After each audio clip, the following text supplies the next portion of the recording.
வழிகாட்டும் வாழ்வை மாற்றும் தொலைக்காட்சி நிகழ்ச்சியை பார்த்து கொண்டிருக்கிற உங்கள் யாவரையும் இயேசு கிறிஸ்துவின் நாமத்தினாலே நாங்கள் வாழ்த்தி வரவேற்கின்றோம்.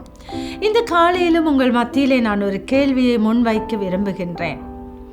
எங்களுடைய வாழ்க்கையில் ஒரு இழப்பு, ஒரு மரணம், நாங்கள் அன்பாக நேசிக்கிற ஒருவர் எங்களை விட்டு பிரிந்து போனது நிமித்தமாக, எங்களை விட்டு தூர சென்றது நிமித்தமாக எங்கள் வாழ்வின் பயணம் தடைப்பட்டிருக்கிறதா?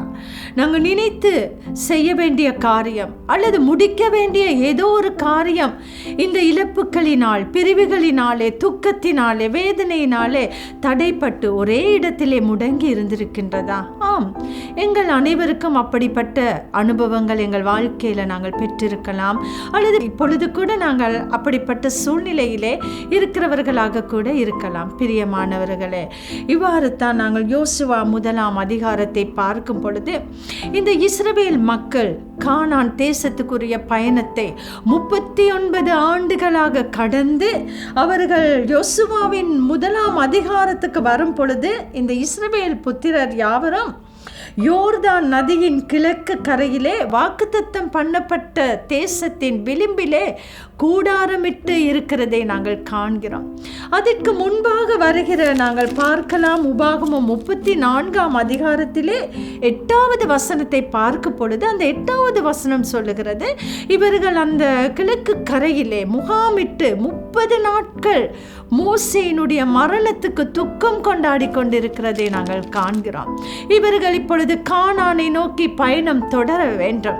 ஆனாலும் அவர்கள் நேசித்த, இத்தனை தூரம் அவர்களை நடத்தி கொண்டு வந்த ஒரு மகத்துவமான ஒரு பெரிய தலைவனை அவர்கள் இழந்திருக்கிறார்கள். மோசேயினுடைய மரணம் அவர்களுடைய பயணத்தை சற்று தடை பண்ணி இருக்கிறதை காண்கிறோம்.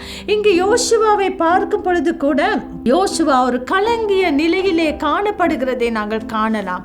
ஆனபடியினால் தான் ஆண்டவராகிய கர்த்தர் யோசுவாவை இந்த அதிகாரத்திலே முதல் 5 வசனங்களுக்கூடாக பலப்படுத்தி தைரியப்படுத்துகிறதை காண்கிறார். நாங்கள் பார்ப்போம், ஆண்டவர் யோசுவாவை பார்த்து ஒரு காரியத்தை சொல்லுகிறார். நாங்கள் பார்ப்போம், யோசுவா 1 அதிகாரம் 2 வசனத்தை நாங்கள் பார்க்கும் பொழுது, கர்த்தர் இப்படியாக மோசேயினுடைய மரணத்தை குறித்து நூனின் குமாரனாகிய யோசுவாவுக்கு பேசுகிறதை நாங்கள் காண்கிறோம். கர்த்தருடைய தாசனாகிய மோசே மரித்த பின்பு கர்த்தர் மோசேயின் ஊழியக்காரனான நூனின் குமாரன் யோசுவாவை நோக்கி, என் தாசனாகிய மோசே மரித்து போனான். இப்பொழுது நீயும் இந்த ஜனங்கள் எல்லாரும் எழுந்து இந்த யோர்தானை கடந்து இஸ்ரவேல் புத்திரருக்கு நான் கொடுக்கும் தேசத்துக்கு போங்கள் என்பதாக கர்த்தர் கட்டளை கொடுக்கிறதை காண்கிறோம். ஆண்டவராகிய கர்த்தர் சொல்லுகிறார், என் தாசனாகிய மோசே மரித்து விட்டான், முற்றுப்புள்ளி வைக்கின்றார். நாங்கள் இழந்தவர்களை குறித்து, எங்களை விட்டு பிரிந்தவர்களை குறித்து எங்களுடைய வாழ்க்கையில இன்னும் அழுது கொண்டிருக்கலாம்.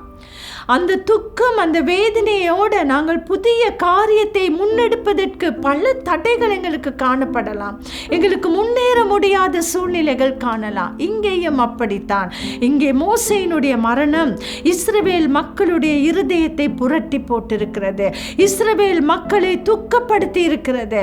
ஆனாலும் ஆண்டவருடைய திட்டம் என்னவென்று சொன்னால், வாக்குத்தத்தம் பண்ணப்பட்ட தேசத்துக்கு இஸ்ரவேல் மக்கள் கடந்து போக வேண்டாம். இவர்களுக்கு முன்பாக அங்கே நாங்கள் பார்க்க பொழுது, அங்கே பெரிய வனாந்திரமும், லிபனோன் என்கிற மலை தேசம், ஐப்ராத் என்கின்ற பெரிய நதி, இவர்களை கடந்து இவர்கள் கானானுக்குள்ள போக வேண்டும்.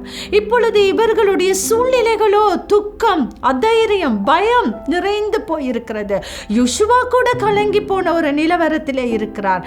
ஆனாலும் கர்த்தர் சொல்லுகிற வார்த்தை என்னவென்றால், யோசுவாவுக்கு யோசுவா 1 அதிகாரம் 5 வசனத்திலே ஆண்டவராகிய கர்த்தர் யோசுவாவை பார்த்து சொல்லுகிறார், நீ உயிரோடு இருக்கும் நாளெல்லாம் ஒருவனும் உனக்கு முன்பாக எதிர்த்து நிற்பதில்லை.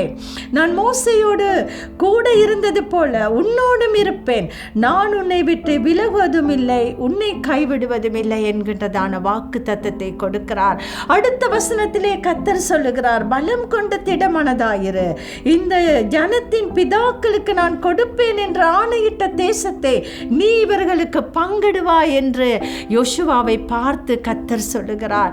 சில வேளை நாங்கள் நினைக்கலாம், ஒருவர் எங்களை விட்டு பிரிந்து விட்டால், அல்லது நாங்கள் நம்பி இருந்த ஒருவர் மரணத்துக்கூடாக எங்களை விட்டு பிரிந்து போயிருந்தால் அந்த மரணத்துக்கு பின்பாக எங்களால் ஒன்றும் செய்ய முடியாது என்று அப்படிப்பட்ட ஒரு அதைரியமான நிலவரத்திலே இருக்கும் பொழுது தான் கர்த்தர் யோசுவாவை பார்த்து சொல்லுகிறார், என் தாசனாகிய மோசே மரித்து போய்விட்டான்.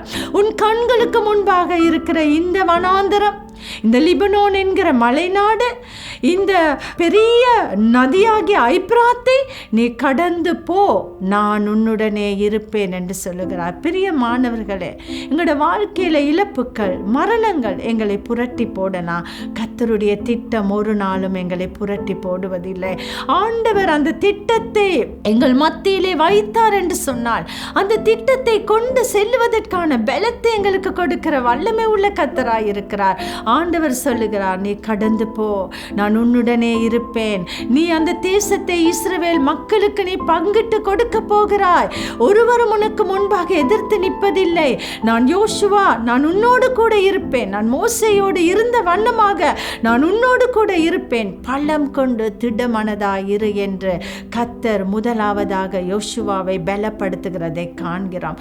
அடுத்ததாக நாங்கள் பார்க்கிறோம், அதே புத்தகத்திலே ஆண்டவராகிய கர்த்தர் சொல்லுகிறார், ஜனங்களை பார்த்து சொல்லும்படியாக சொல்லுகிறார், ஆண்டவருடைய நியாய பிரமாணத்தை மக்கள் மறந்து போகாத வண்ணமாக அதை ஜனங்களுக்கு கற்றுக் கொடுக்கும்படியாக யோசுவாவுக்கு கர்த்தர் சொல்லுகிறதை நாங்கள் வாசிக்க கேட்போம். என் தாசனாகிய மோசே உனக்கு கற்பித்த நியாய பிரமாணத்தின் படியெல்லாம் செய்ய கவனமாயிருக்க மாத்திரம் மிகவும் பலங்கொண்டு திடமனதாயிரு. நீ போகும் இடமெல்லாம் புத்திமானாய் நடந்து கொள்ளும் படிக்கே அதை விட்டு வலது இடது புறம் விலகாதிருப்பாயாக என்று கர்த்தர் சொல்லுகிறார். இரண்டாவதாக ஆண்டவர் சொல்லுகிறார், நான் உன்னை பலப்படுத்துவேன், நான் உனக்கு முன்பாக செல்லுவேன்.